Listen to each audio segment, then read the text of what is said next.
your Buffalo Bills. As always, I'm joined by my co-host, Ryan Talbot.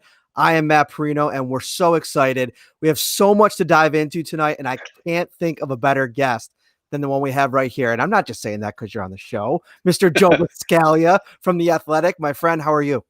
I'm great, and I don't believe you. No, I'm just kidding. It's good to kind of talk about kind of football things Right. the last week or so, even though they're not really football things, and it's still totally based around the global pandemic. But hey, we'll take it what we can get right now, I guess. We were talking a bit about it before we went on here, and it's so weird after an off season where we didn't have the owners' meetings. We pretty much cut things off. We didn't really have a real draft as we usually cover it down at the facility. And so it's been so long since we've been a part of anything, around the team, and just the chance of maybe going out to practice in the next couple of weeks here is going to feel like a whole new dimension, a whole new world that we're able to tap into. I know. I'm like, I can't wait because I usually we would have seen at least, let's see, 6 practices by now, whether it be through the spring workouts and then training camp would usually be a week and a half old at this point, and so we haven't gotten anything, and we'll just have to wait a couple more weeks. But once it gets there, I think the fervor and the appetite for it will be huge. I know, especially from my perspective, it will be. So before we get into the good stuff here, a little housekeeping.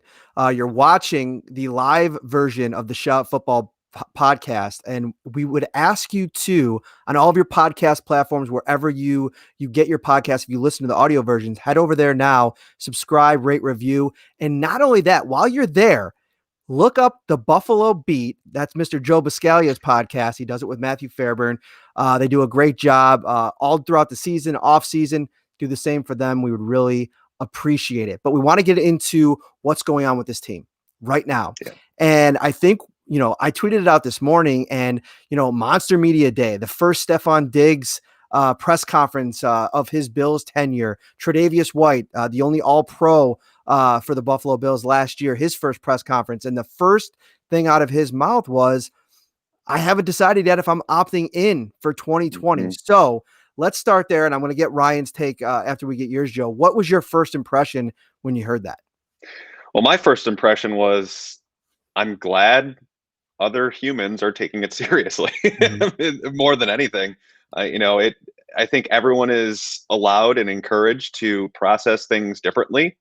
And if they're not cool with being around 80 to 120 people, depending on what's going on the field that day, and they're not comfortable with it, then they should absolutely be allowed to do what they deem to be best for them and their families. So that's just from a humanistic perspective, which I think is the most important part here. But secondly, from a Bills standpoint, it is obviously, if he were to opt out, it would be a humongous loss. And there's really no way around that. He was my top graded player for them last year throughout all the film review. He single-handedly changed the course of that Week 7 Miami game, where it looked like the Dolphins, who were winless at the time, were about to beat the Bills until his interception about 5 minutes to go in the third quarter. And there are just so many different examples of the way that he uses his body in zone coverage to be so good.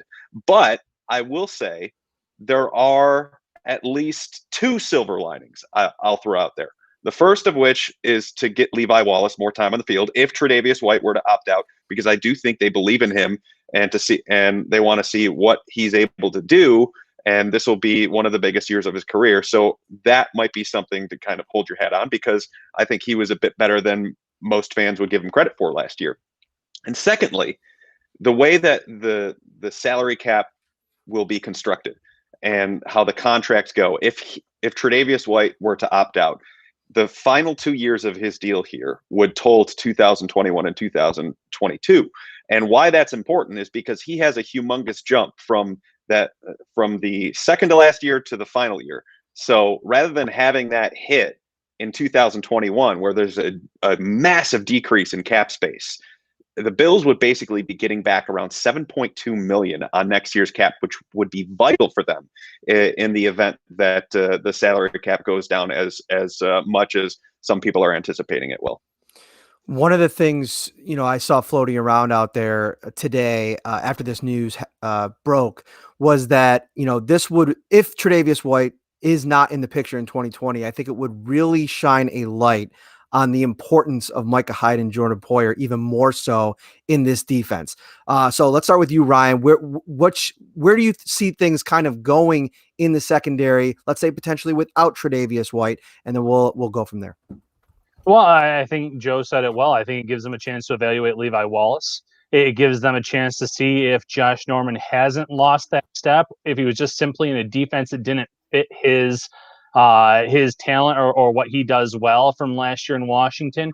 And then you have some younger guys that, some question marks there. There's some free agent options available as well. Maybe nothing ideal in terms of what you're looking for, but if there's one thing I'll say, like you said, there's that safety duo. And if there's maybe an underrated move now, or a move that we might look back on and say, boy, that ended up being a great signing, is Mario Addison. Because if you can get to the quarterback that much faster, well, then maybe your play on the back end in the secondary, you won't have to be so perfect. You won't need a number one lockdown, shutdown cornerback. So if Addison, a guy that's had 9 sacks per season, or 9 sacks on average over the last 4 years, can get after the quarterback. A healthy Jerry Hughes can get after the quarterback. All these new additions.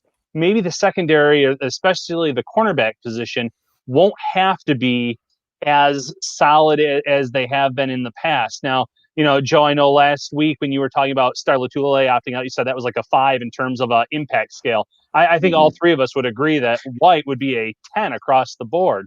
But if there's one thing that I think we all believe in is Sean McDermott is pretty good in terms of finding ways to adapt when some key players are out or missing. Definitely. And yeah, I mean that. Oh, go ahead. Go ahead. Sorry. No, go ahead. No.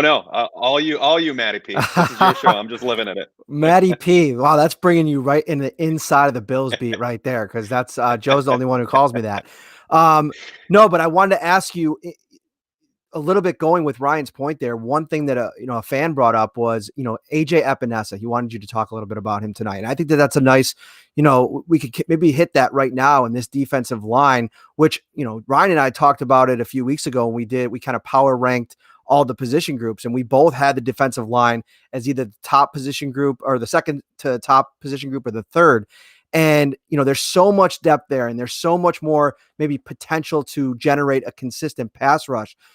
Give us your thoughts on AJ Epinesa and how much you think that could impact, things if Tre'Davious White's not in the mix. Yeah, I think Epinesa, they're still going to bring him along slowly.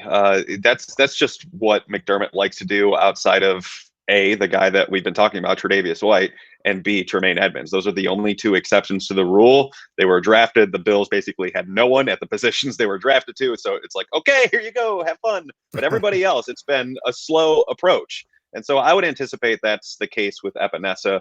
I know some people are anticipating them sliding him inside, and that could happen every once in a while, but I don't think they're going to try to overload him too early on into his career, especially not in a year where they have all but 2 weeks of practices leading up to the season.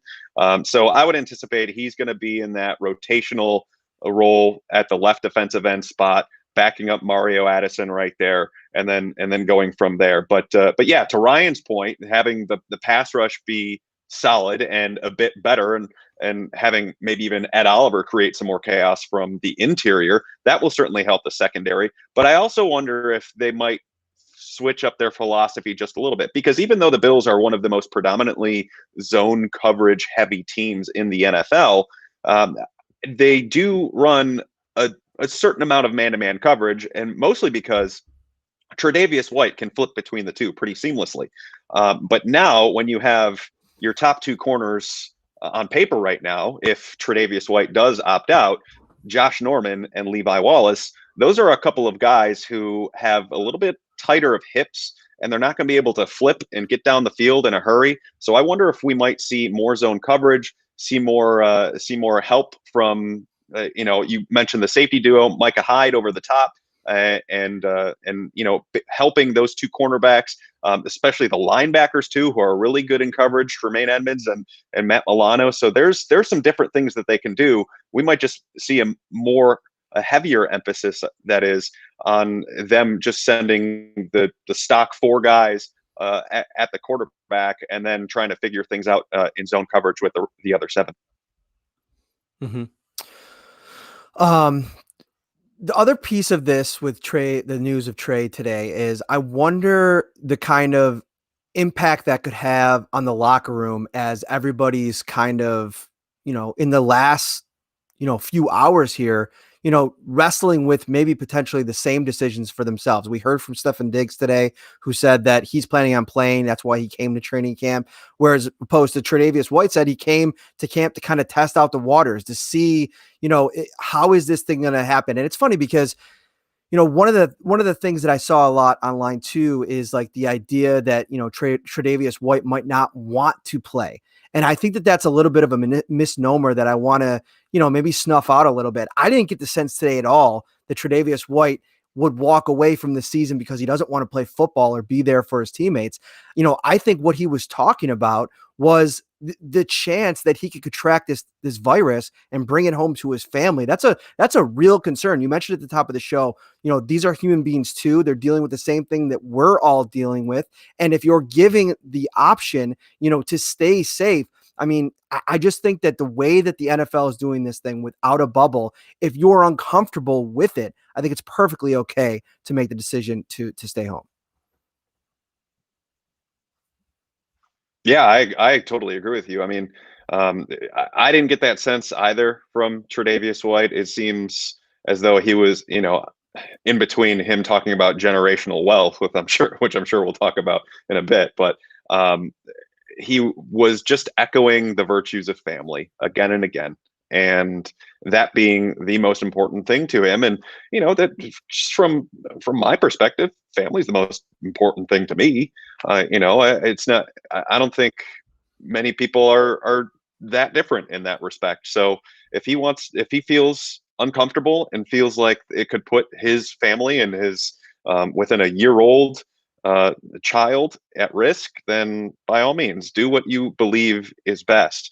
The other part I think is kind of silly is the notion that this is some sort of power play for him to, concoct a new extension right before the deadline of the opt-outs. I mean, that would be a completely elaborate plan, and Tre'Davious essentially would have been lying straight to our faces and looking pretty, I guess, convincing in doing so. And he seemed like he was talking from the heart today, and so I'm not really anticipating that as a factor to what he was saying today either.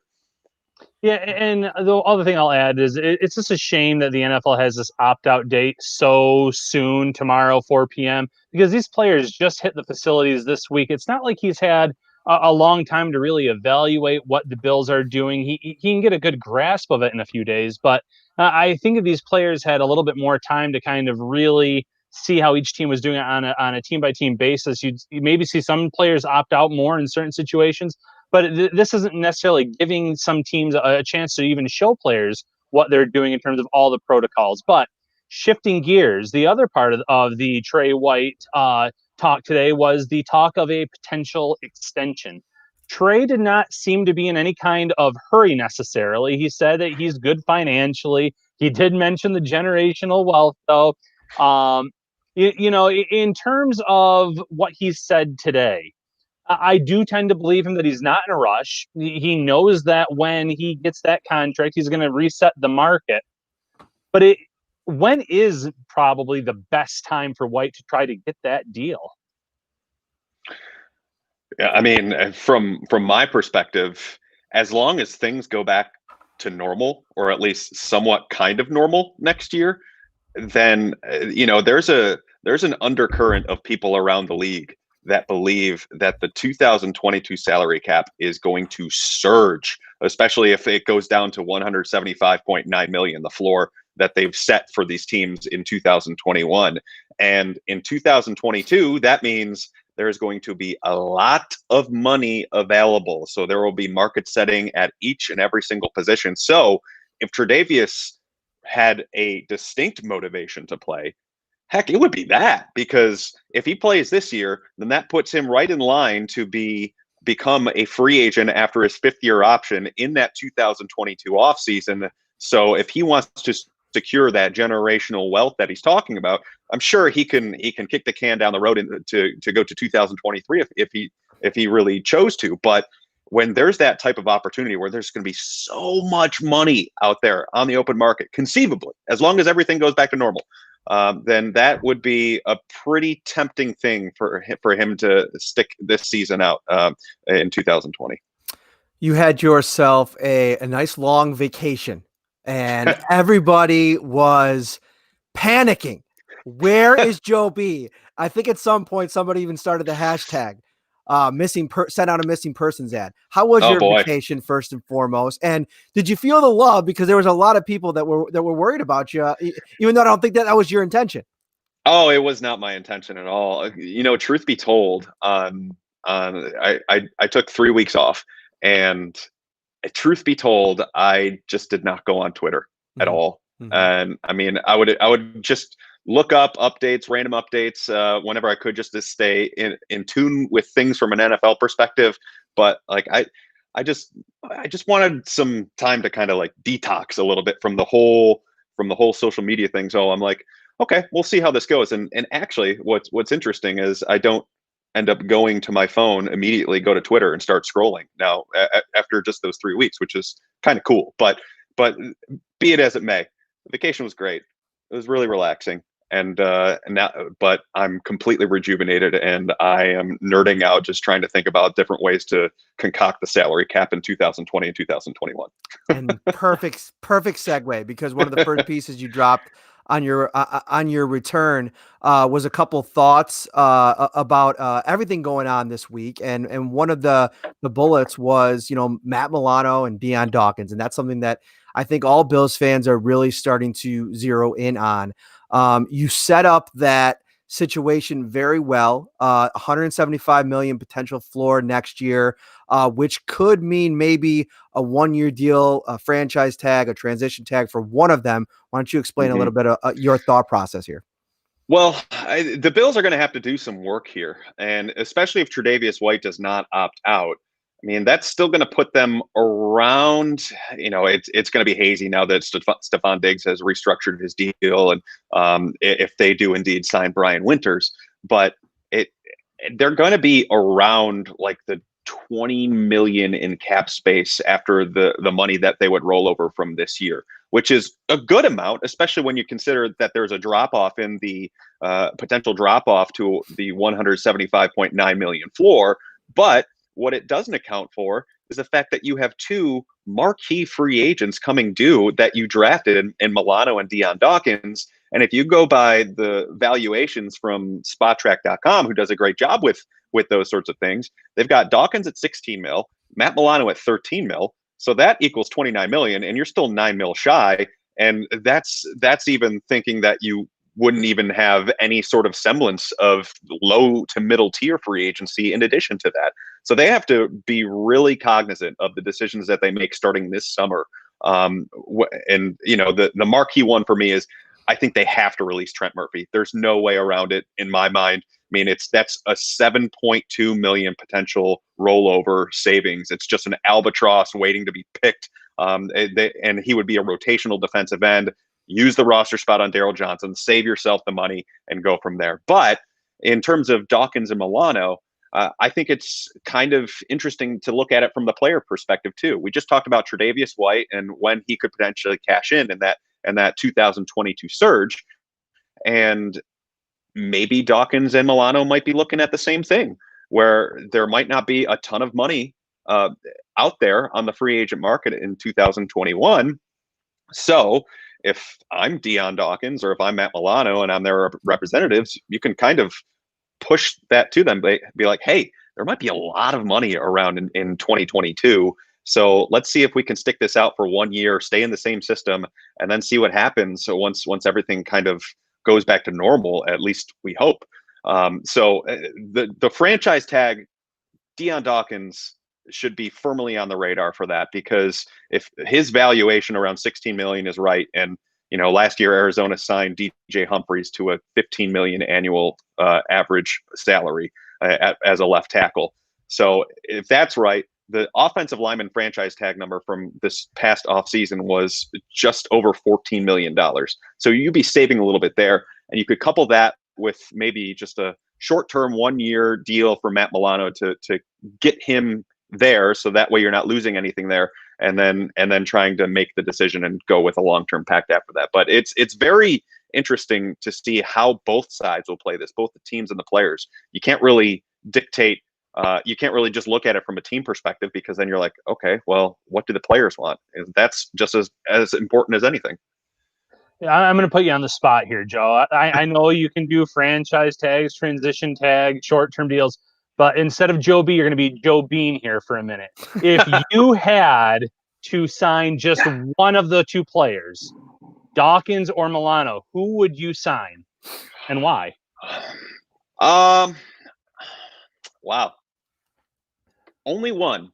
I would probably go with Dion Dawkins, just because I really like Matt Milano. I think he's been a revelation as a weak side linebacker, and that's one of those spots where you want to have someone with his type of skill set, and he definitely changed the complexion of the defense as soon as he entered the starting lineup. However, the easiness of replacement between a outside linebacker and a left tackle, there's just no comparison there to me. So if they had, if they absolutely had to choose one over the other, I would probably value Dawkins, as long as he comes back and shows a similar type of game as he did last year. And the good thing for the Bills is they don't have to decide right now.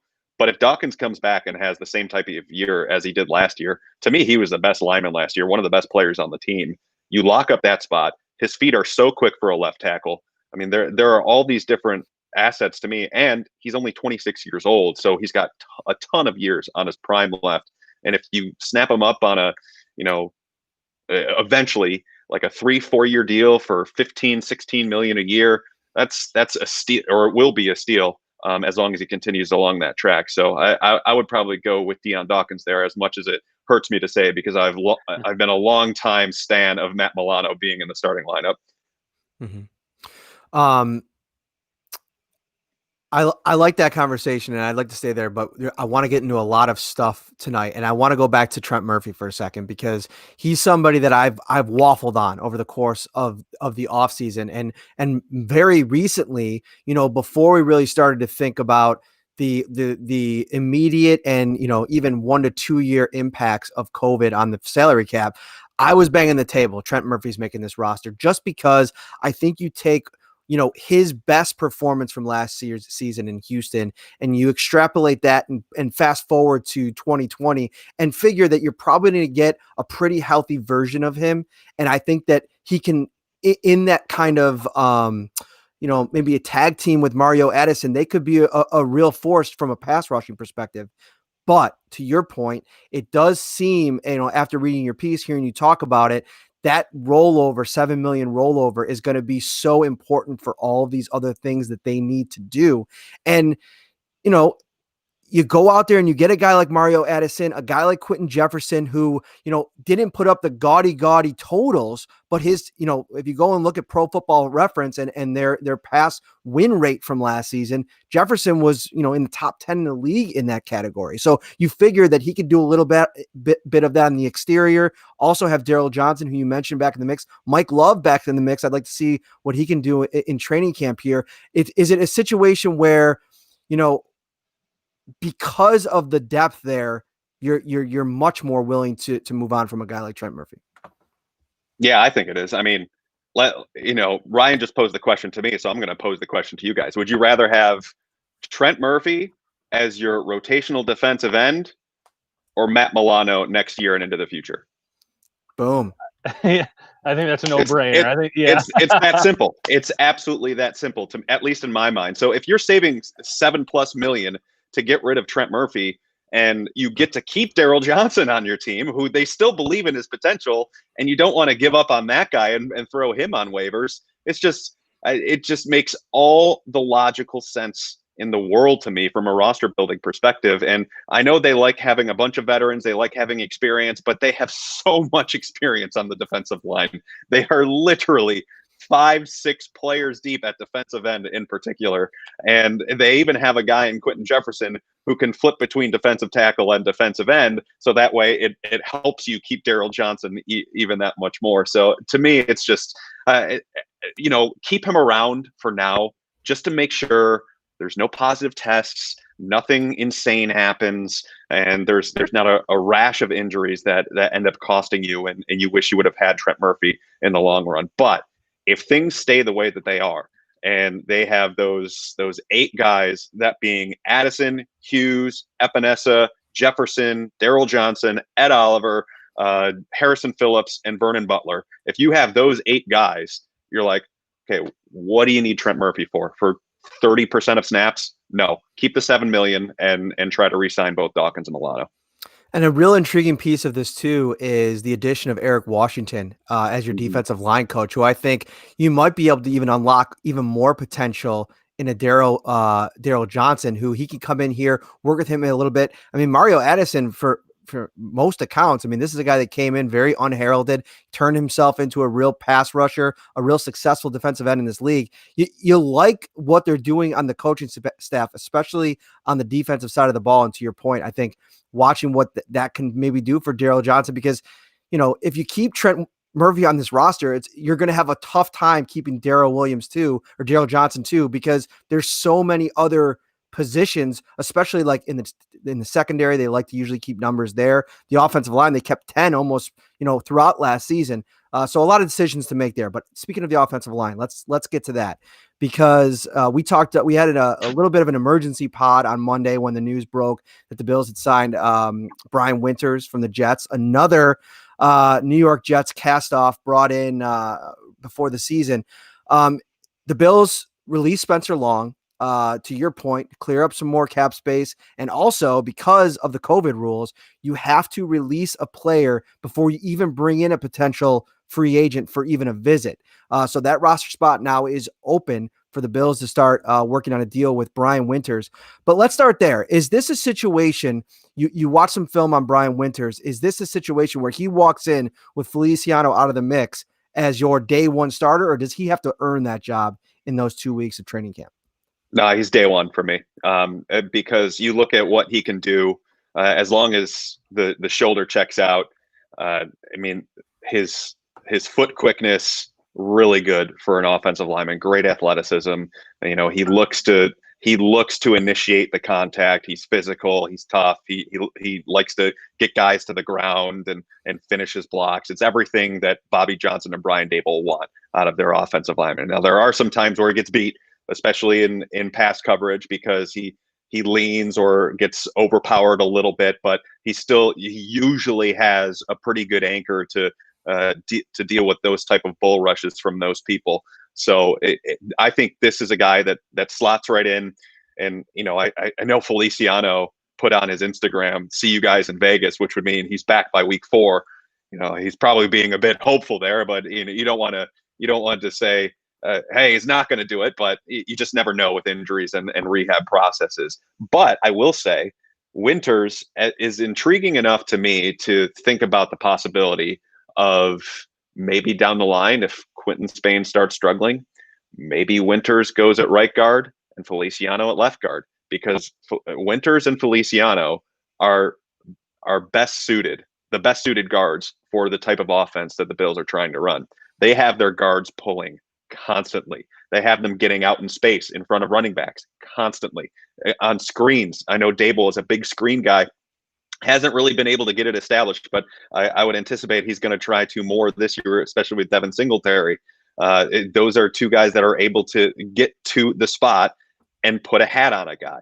Quentin Spain, for as solid as he is a run blocker, just doesn't have that type of skill set. And maybe because he looks good and did the whole workout program, everything like that, and seems like he really took the offseason seriously. Maybe he's a little bit quicker, but if he's a little bit quicker, I don't think he's as quick as either Feliciano or Winter. So that's at least something to keep an eye on, especially when Feliciano gets back.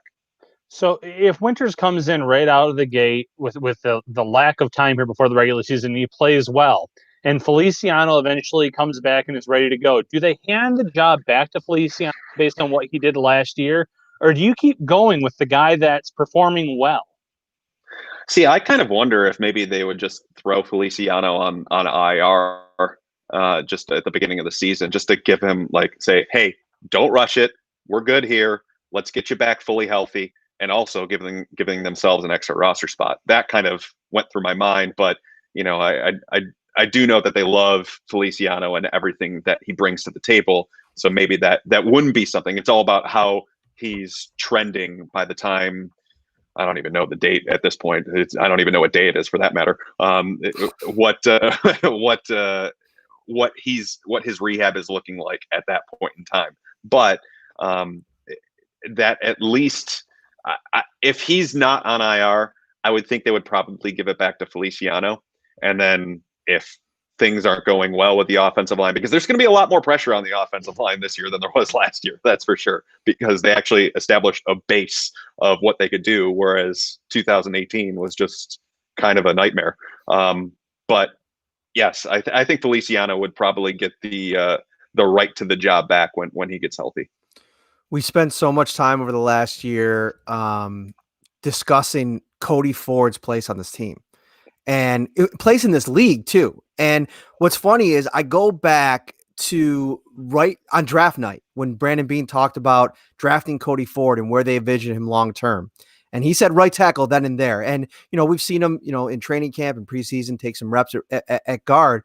But, obviously this was a very large statement that they are still confident for at least another year, letting Cody Ford go out there and work his way to maybe becoming their right tackle of the future. How do you envision that whole thing going and the potential swing tackle situation? Because, going into last year, they had Ty Nsekhe and Adrian Waddle before he got hurt that probably both could have been on the roster.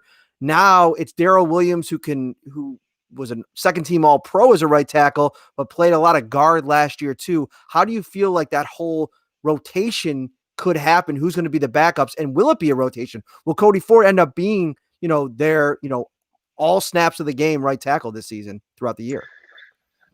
I mean, for me, if you have a second-year player who was a second-round pick, and you have gone out of your way to commit to him playing a certain position, in this case, it would be a right tackle, you would be doing yourself a disservice to not give him full snaps at right tackle. I mean, just based on trying to find out about the guy. If it doesn't work, it doesn't work, and then slide him inside.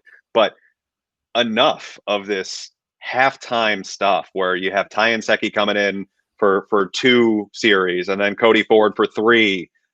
It doesn't help Ford. He needs to get in the flow of a game. You need to find out full term who this guy is, where he's best, because after this year, you only have 2 years left on his rookie deal. And 2 years is about as much time as you need to try and salvage him if you're moving him inside to guard. So to me, it would be a mistake to do anything else but put him at right tackle with all of the different moves that they've made this year, and have Ty Nsekhe be that swing tackle who can play both left and right tackle.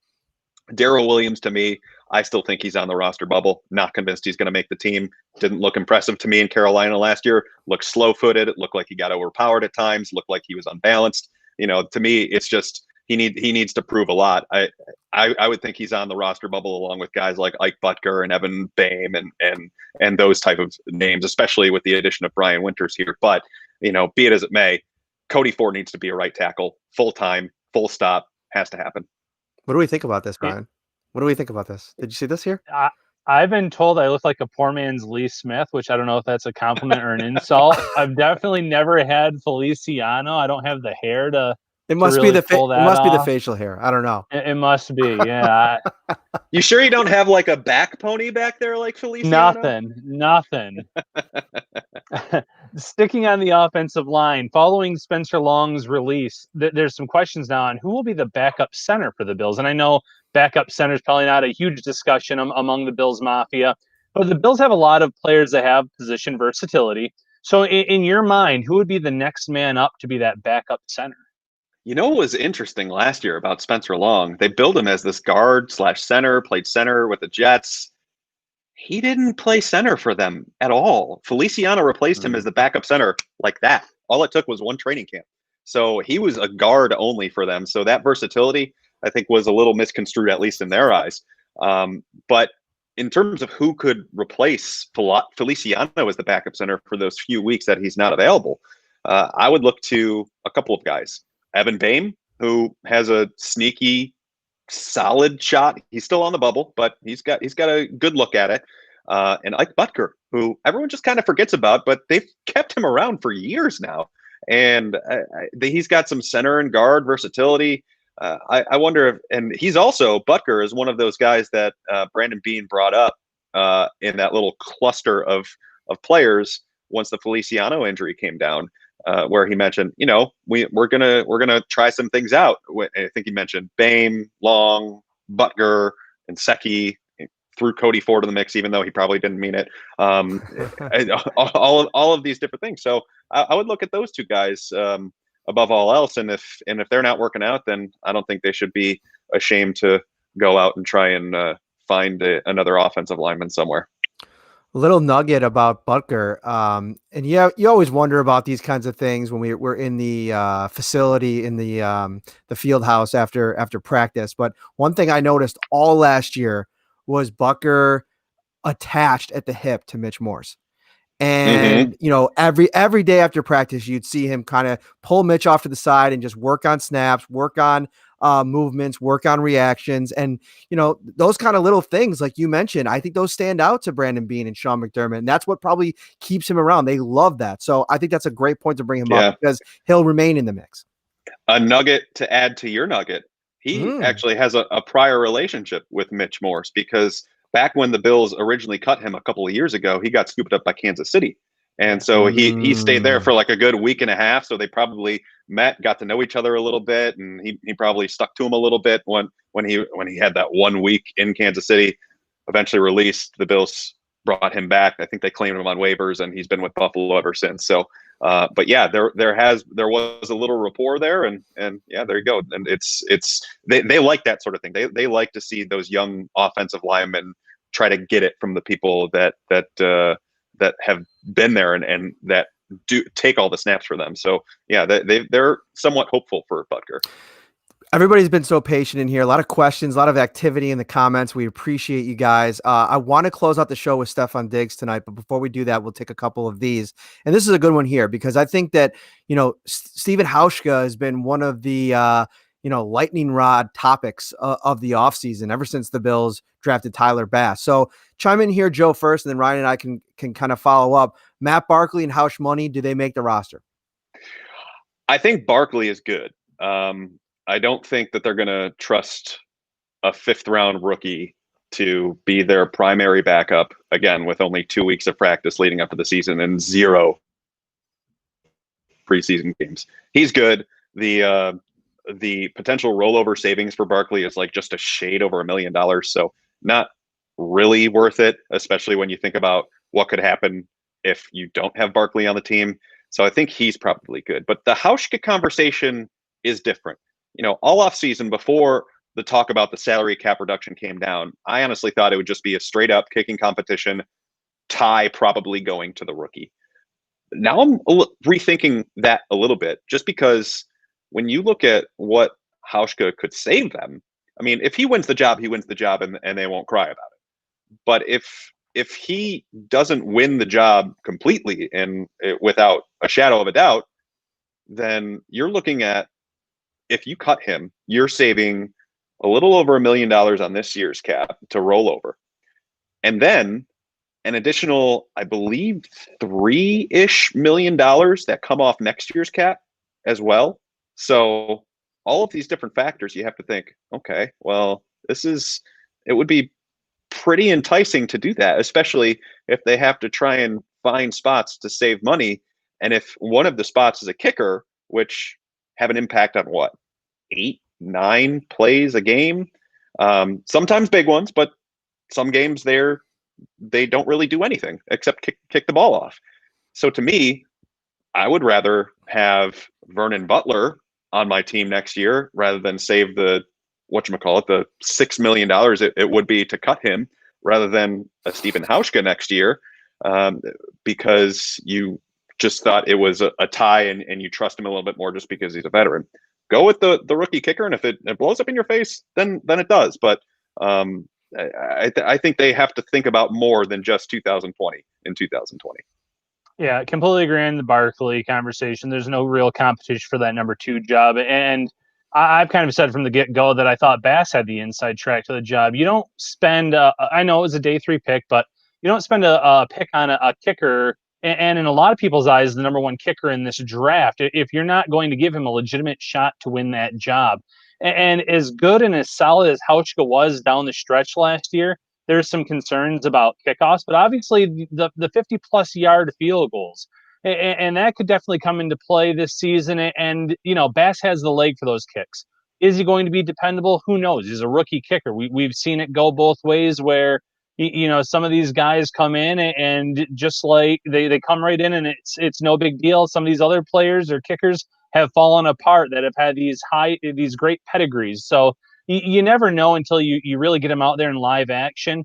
But like you said, if Hauschka leaves the door open even slightly, I'm going with Bass in that scenario. Yeah, I totally agree. And just to be accurate on my numbers, the Bills would be saving about 1.1 million to roll over to next year's cap, and then next year they'd be saving almost 3.2 million on next year's cap, which, combine that with Trent Murphy, that's $10 million, which is also basically the whole way you need to get a new Matt Milano deal done. So Stephen Hauschka and Trent Murphy or Matt Milano next year. You have to weigh all of these things. For sure. I saw another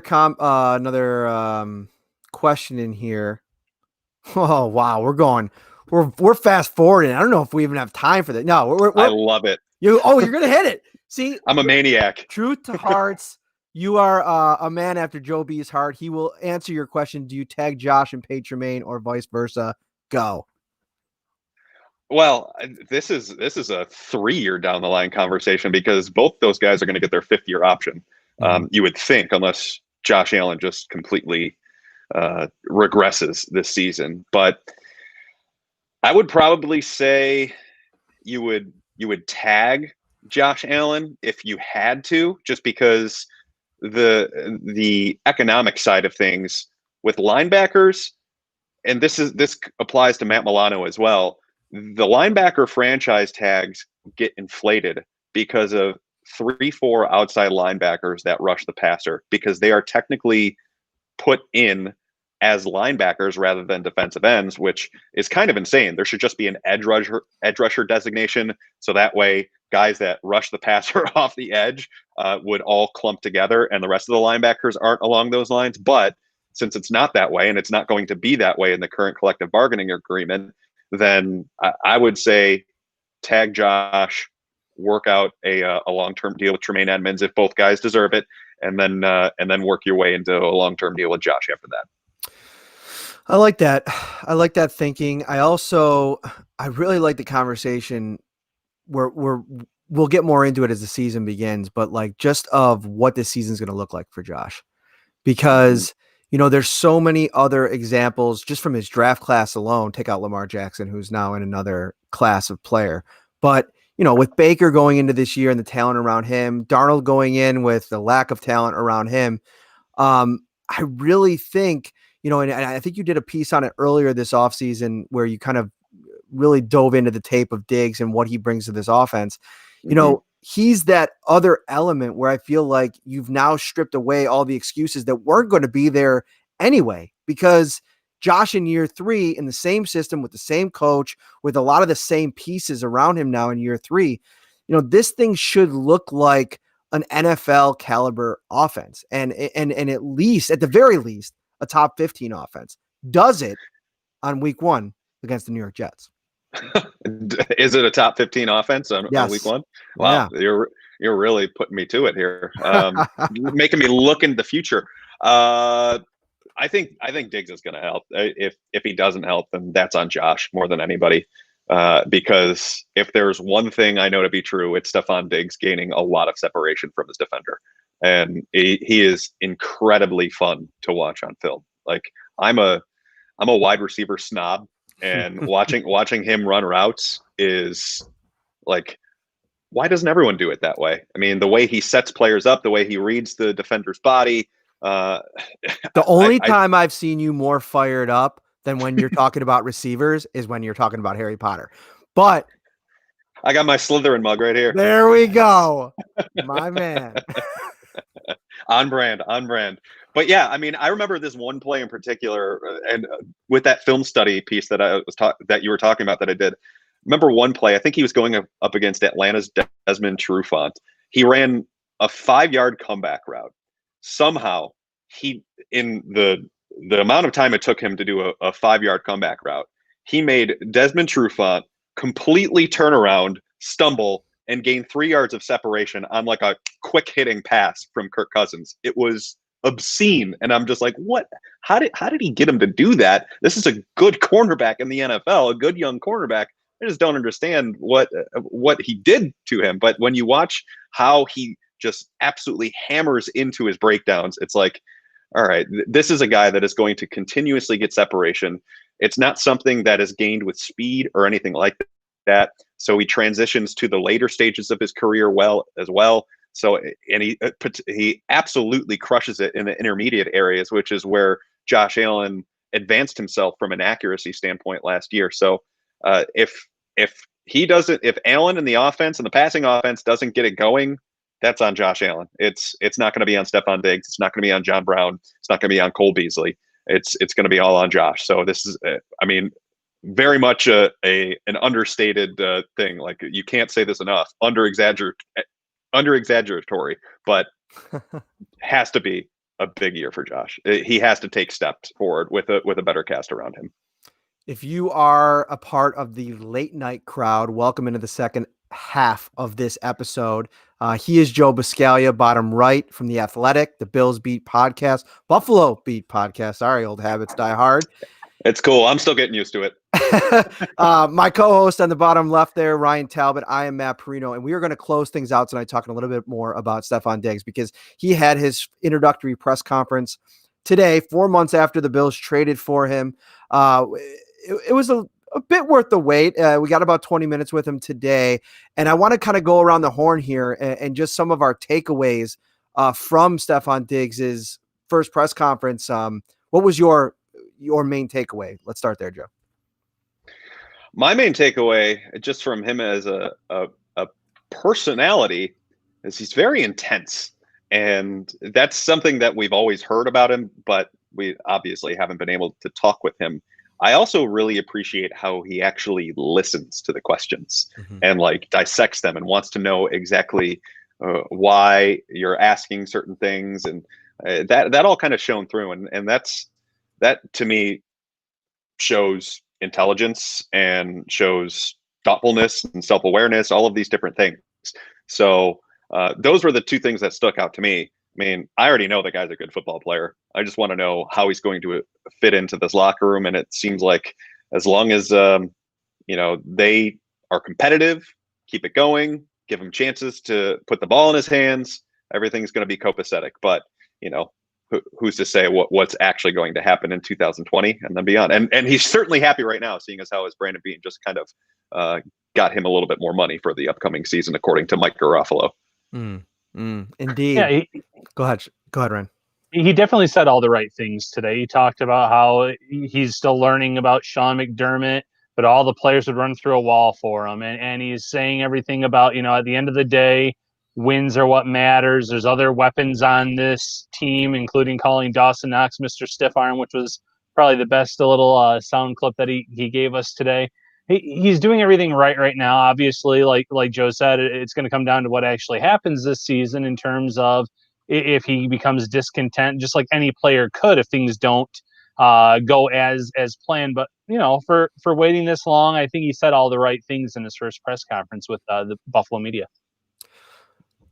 Listen, it's very early on in the process here, and this is something that a lot of players say a lot of things. I mean, we spent a couple years, Joe longer than I did, Ryan longer than I did, covering LaShawn McCoy, who, one day could say something and the next day it could be a completely different vibe going on. And I think all things are rosy right now because there's nothing to really be upset about. I mean, he is going to be the featured guy in this offense. I mean, you don't go out there and get a number one receiver and not give him, targets. I mean, Duke Williams with John Brown and Cole Beasley on this roster against Houston last year, Duke Williams still got 10 targets. So he's going to get the ball. I think he knows he's going to get the ball. One of my big takeaways from today was, all of his tweets over the last year, that got him into some hot water in Minnesota in terms of, the interactions with the media and, some of the things that led to him saying it's time for a new beginning the day that he got traded. He had a lot of ambiguous tweets. I mean, he was right today. He came out and said, I never really said anything about what I didn't like. That's true to a certain degree, but you had a certain aura about him. But what struck me today on the call, and this again was just a call and it was just an interview, was it seems like he's approaching this from a very humble perspective. Said that he feels like a rookie again. He wants to be there to kind of be another weapon, another ear for Josh Allen, talking about, fitting into an offense, and a lot of people on this offense can make plays. So I think that it bleeds into what this team's all about anyway, and the culture that's been kind of established. But also I think that coming in day one, even with Brown and Beasley in the mix, to you, Joe, I mean, he's going to be the guy in this offense, right? Mm-hmm. Yeah. I mean, I still think that Brian Daboll is going to push the running game quite a bit this year. So I don't know if they're going to absolutely go spread offense, 11 personnel every single game like they did in the month of November last year. I don't think that's going to be the case. I think he wants to establish Devin Singletary, have Zach Moss as a complementary option, and establish the running game from that perspective, because they have the offensive line, at least in their mind, to do it. But when the ball is in the air, Josh Allen should be looking Stephon Diggs' way. And he's too good of a receiver to not do these things. I mean, if your quarterback struggles with throwing with anticipation, what do? You get a wide receiver that can separate, maybe on par with any of the top ones in the league, and that's Diggs. And we know Allen does struggle throwing with anticipation from time to time. So if he's only throwing his guys when they're throwing to his guys when they're open, Diggs is going to be open a lot. So look his way, figure it out, and then when opposing teams give Diggs a lot of attention, that's when you find Brown, Beasley, Dawson Knox. And he should find Dawson Knox more this year, because Dawson Knox, I think, has a lot of potential. Thanks for the shout out. I stole my son's cup. Somebody noticed that as I'm drinking my water.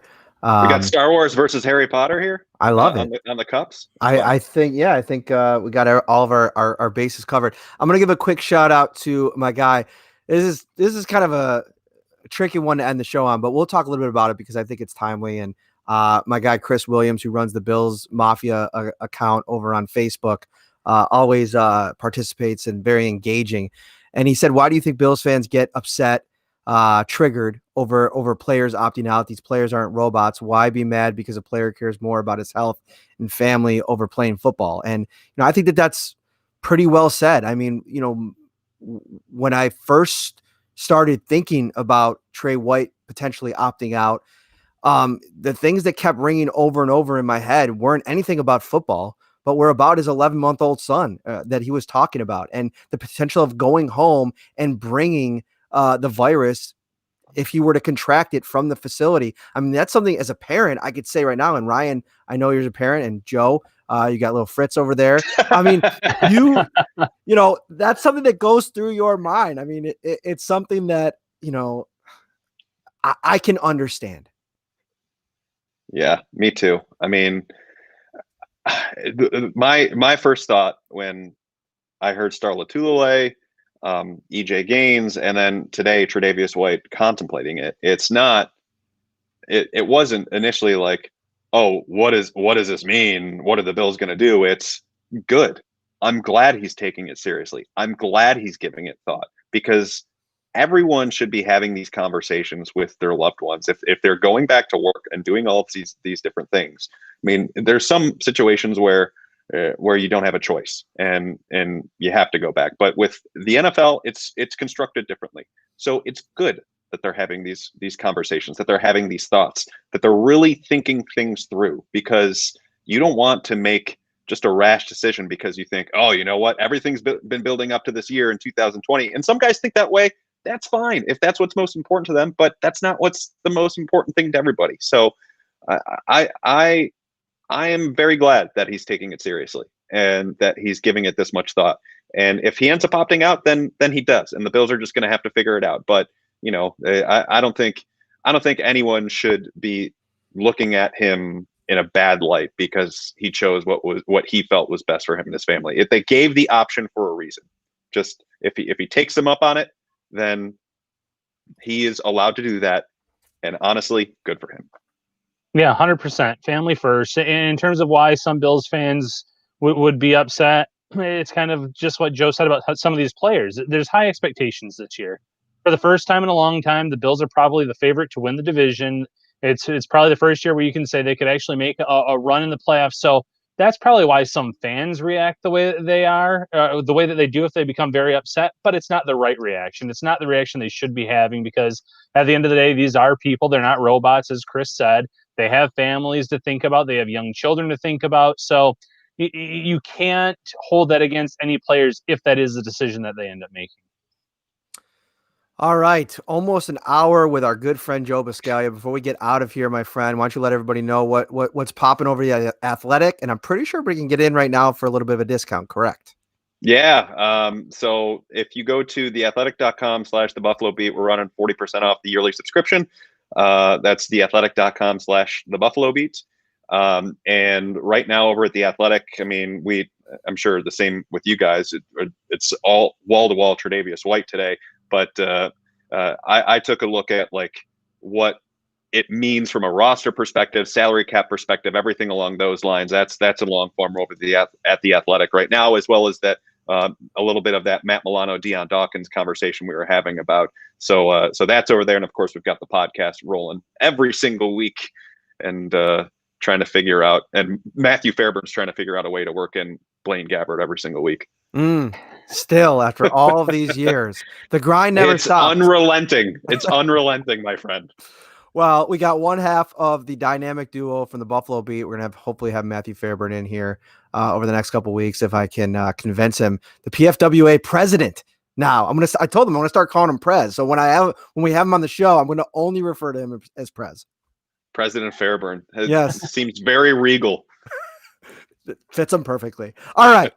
For Joe Buscaglia, Ryan Talbot, I'm Matt Parrino. Head over to any podcast application where you get your podcast. Shout, Buffalo Beat, rate, review, subscribe. We appreciate you. We love bringing you guys all this Buffalo Bills content. Have a happy Wednesday night, and we will see you tomorrow for, I'm sure, a couple more fun press conferences.